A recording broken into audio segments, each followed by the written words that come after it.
welcome to today's episode. Today we're doing a very nice leg day actually. So far I've made my BCAAs. We're going to move on to making our pre-workout. Currently I'm taking C4 fruit punch, and especially on leg day I need pre-workout. I haven't had much sleep, I'd say maybe 7 hours. It was broken up sleep though, so that's why I don't think it was enough. As well as I've been driving for the past 2 hours, so I've taken an hour's break so far, but my hip feels a bit tight, so I don't know how leg day is gonna go. But yeah, we'll see how it goes. We'll make the pre-workout and we'll head off to the gym in about half an hour after some water. Made it to the gym. We're gonna go hit some legs with the fat friend. And typical British weather, raining like a madness. Today's leg day, it was alright. It was alright. There's something about, like, I've had an injury for the past few months that have prevented me from deadlifting as well as squatting. Now, when it comes to squatting, that was one of my favorite movements, and now I don't even go past 66% of my max. Because I've only recently gone back into squatting again, and that's with a massage therapy thing that I'm going to. But other than that, it was a good leg day. Felt pretty good. We started off with squats. Started off with the bar, warming up. I'd already done a lot of stretches before that, foam rolling and everything. Again, I haven't shown that in this one, but I will for next time. Start off with that, then moved straight onto the squats to warm up the movement. Start off the bar, moved up to 10s on each side, 40 kg, really light. Whenever I'm warming up, I always focus on doing the movement properly, how I would for my max sets or anything like that. I always try go do the proper form in terms of control it the whole way down and squeeze my glutes the whole way up and power out of the bottom. But that's a bit harder to do when you're at a lower weight, because it just feels like the bar bounces off your shoulder. But it's still, I feel like it's something that I need to be doing, because I feel like it helps me. And then we moved straight on to 20s on each side. That was my first working set, I believe.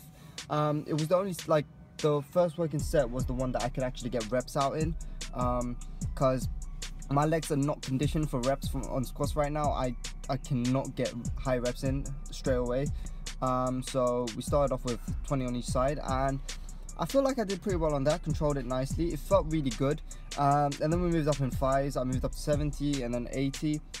70 felt really good, so did 80. 80, I recorded from a different angle from the front to see the fact that I stay tight the whole way down.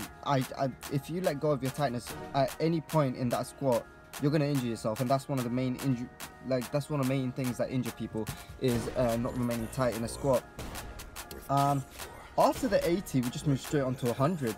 I just moved on straight onto 100. I only did 3 reps of 100 because I don't want to fully risk my leg yet.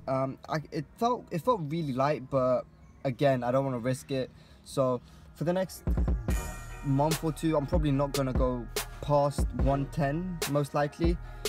Even with deadlifts I haven't deadlifted properly for a long time, and it's kind of upsetting, because before I got injured I was deadlifting 170 and squatting 150, but shit happens, I guess.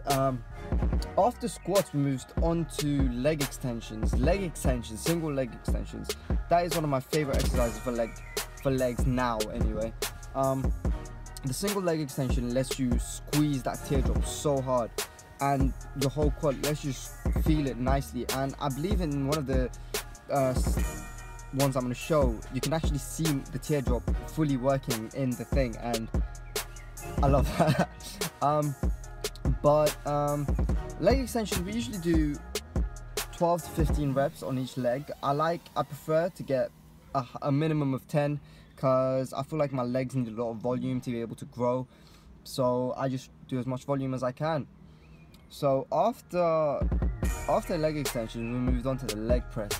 The leg press, it was a bit different, because I couldn't go past or get 90 degree angle I could barely get that on the leg press because my hip was already so tight from driving all day, as well as the squats. They made my hip, the right side of my hip really tight, and that's something I'm trying to work out and get it to loosen up. But it was really hard. Foam rolled it, everything, but it didn't help as much as I thought. So the leg press, I still went to a heavy 300, I'm pretty sure I went to, but it felt really tight. It felt really tight, so I couldn't get much depth in it. I'm gonna have to work on that for next time. But leg press feels really good. I think it's one of the great exercises to work your hamstring as well as your quads. Like, if you go low enough, it will start working your hamstring, but again, I didn't get to go low enough. After leg press, I'm pretty sure we just moved straight onto lunges. We did single lunges, like with 12 kg kettlebell in each arm. The kettlebells feel like, even the 12 kg felt really heavy today. I don't know why. I think I just burnt out my legs on the leg press and the leg extensions, but feeling the stretch is so nice. I love doing walking lunges, but we didn't really have a choice because there was no space, so we had to do static lunges. But with walking lunges, I always love to start off with body weight and then move up to weighted kettlebells. But it was okay. We did static ones. It still felt good. So that was alright. After the hip thrust was next, and that was what the person that was doing my massage told me was probably one of the main reasons why I got injured, was my glutes not firing properly. And so I decided to start working on glutes a little bit more. So hip thrust is one of the, since I started doing it, it's such an amazing exercise because you can fully feel the squeeze of your glutes. Now I am going to be trying to increase the weight a lot, because right now I'm only being able to do 30 kg. I haven't really pushed past that, but I haven't really tried it with the barbell at all. I've always been doing it with the little plastic, with the little rubber one. But next time I'm probably going to try it with the barbell and see how we go. I'll see how heavy I can push it, and hopefully that'll help rehab my glute as well as my side and my hip. So hopefully that helps me. But we did 4 sets of that, starting off with 25s I believe, and then moving on to 30s. That felt really good. But after that we were supposed to do hamstring, but everything was so taxed already, and my workout partner has a blister on his ankle, so he couldn't use the hamstring curl machine, so we skipped that and just went straight onto calves. For calves, I have really small calves, and that's just a genetic problem.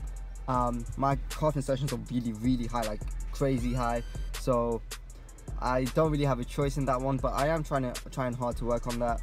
I'm thinking of doing a calf day by itself just because it's so small. But we did 5 sets of calves and 15 reps each, and we just called it a day at that point.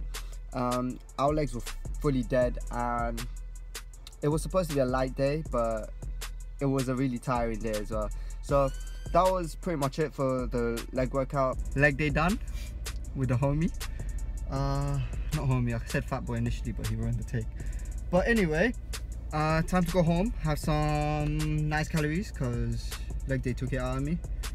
I'm sure he's gonna have a lot of calories as well. But yeah, let's go. Careful.